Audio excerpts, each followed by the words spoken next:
Hello বন্ধুরা, রূপসার ব্লগে তোমাদেরকে স্বাগত। তো চলো আজকে একটা মিনি ব্লগ শেয়ার করা যাক। তো এখন মা আমার চুলটা আঁচড়ে দিচ্ছে, কারণ আমরা যাব একটা মামার বাড়ি। মামিমার মামা নিমন্ত্রণ করেছে, তো সেই জন্যই যাবো বিকেলবেলায়। আর ভাই এখানে আয়নায় নিজেকে দেখছিল, আমি বললাম আমাকেও একটু দেখা, দেখি কেমন লাগছে। তো দেখো ভাই মোটামুটি বিকেল হলেই ওকে কিছু না কিছু ফুল তুলতেই হবে। আবার চলে গেছে একটা ফুল তুলতে। দিদি ওখানে রিলস বানাচ্ছে, আর মা হচ্ছে সব বাড়িঘর মানে ভালো করে লাগিয়ে দিল, যেহেতু আমরা যাচ্ছি তাই। তো মা, ভাই, আমি আর দিদি এখন যাচ্ছি। আর ভাই দেখেছো তো, ঠিক একটা ফুল তুলেই নিয়েছে। ওকে যতই বারণ করা হোক ও শুনবেই না, ঠিক তুলবেই।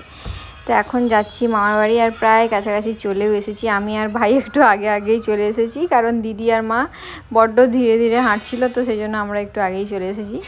আর এখন দেখো ওরা দুজনে এই যে আস্তে আস্তে আসছে। আর এই যে সোফাটা দেখছো না, যেখানে দিদি, মা আর ভাই বসে আছে, এটা হচ্ছে মামারই বানানো। মামা হাতের কাজ খুব ভালো করে, আর মামার কাছে মানে সবই কেনা আছে। বোন বললো মামা নিজেই সব বানায়। মা হচ্ছে এখন রান্না করবে, তো ছাতু, সেই জন্য এটা আমাকে দেখাচ্ছিল, কি সুন্দর লাগছিল। আর ভাইকে দেখো কত গুড বয়, সন্ধ্যা দেখিয়ে দিচ্ছে। আমি তো দেখে ওকে বললাম যে তুই নিজেই সন্ধ্যা দেখা? বলছে হ্যাঁ আমি পারি। তো বলছি বাহ, ভালো। এখন আমি বসে বসে এই টিকটিকিগুলো কী করছে সেগুলোই দেখছি। আর তারপর আমি দেখলাম একটা টিকটিকির হচ্ছে লেজটা কাটা, তো আমি ওটাই দেখছিলাম যে কিভাবে হাঁটছে। এগুলো দেখতে দেখতেই আমি একটু মামিমার কাছে গিয়েছিলাম, দিয়ে দেখলাম মামিমা আমাদের জন্য টিফিন রেডি করছে। লুচি করছিল, আর হচ্ছে ছাতুর তরকারিও করেছে। আর এখন খুব গরম করছিল আমাদের ভেতরে বসতে, তো বোন বলল বাইরটায় বসো, খুব বাতাস দেয়, খুব ভালো লাগে বসতে। তো সেই জন্যই একটা খাটিয়া বলে মনে হয়, খাটিয়াটা বের করে দিল, আমরা ওখানেই বসেছিলাম। তারপরে বোন হচ্ছে আমাদের জন্য টিফিন নিয়ে এসেছে। টিফিনে কী ছিল সেটাও তোমাদেরকে অবশ্যই দেখাচ্ছি, 1 মিনিট দাঁড়াও। এই যে দেখো, লুচি আছে, বরফি আছে, মিষ্টি, আর আছে ছাতুর তরকারি আলু দিয়ে। ছাতুর তরকারিটা খুব ভালো হয়েছিল। আর লুচি আমি তো বেশি খেতে পারবো না, ওই জন্য একটাই খেয়েছিলাম, মনে হয় একটা কি দুটো, তারপরে একটু মুড়ি খেয়েছিলাম।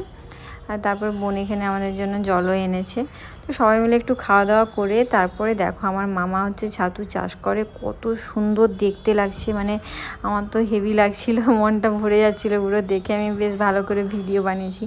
এখানে কিছু কিছু ছাতু না কেমন সেই করোনা ভাইরাসের মতো লাগছিল। দাঁড়াও তোমাদেরকেও দেখাচ্ছি। এই দেখো, এগুলো আমার তো দেখে পুরো মনে হচ্ছিলো যেন করোনা ভাইরাস এরকমই দেখতে লাগছিল। আমরা যখন এগুলো দেখছিলাম তখন মামিমা ডাকলো, বললো চলা একটু চিকেন কষা খেয়ে যা। তো সেই জন্যই এসেছি। আর চিকেন কষাটা খুব ভালো হয়েছিল, খুবই টেস্ট হয়েছিল। চিকেন কষা খাওয়ার পরেই আমরা ডিনার করতেও বসে পড়েছিলাম, কারণ বাড়ি যেতে হতো আর খুব ঝড় বৃষ্টি হচ্ছিলো, তো ওই জন্য ডিনার করতে তাড়াতাড়ি বসে পড়েছিলাম। কারেন্টটাও চলে গিয়েছিল। ডিনার করেই বাড়ি চলে যাব, বৃষ্টিটাও একটু কমেছিল, তাই বললাম তাড়াতাড়ি খেয়ে নিই। তো এইভাবেই দিনটা খুব ভালোভাবে কেটেছে। অনেক দিন পর সবার সাথে দেখা হয়ে খুবই ভালো লেগেছে। তো ব্লগটা এখানেই শেষ করছি। তোমরা সবাই খুব ভালো থেকো, আনন্দে থেকো আর সুস্থ থেকো। চলো বাই, টাটা, গুড নাইট।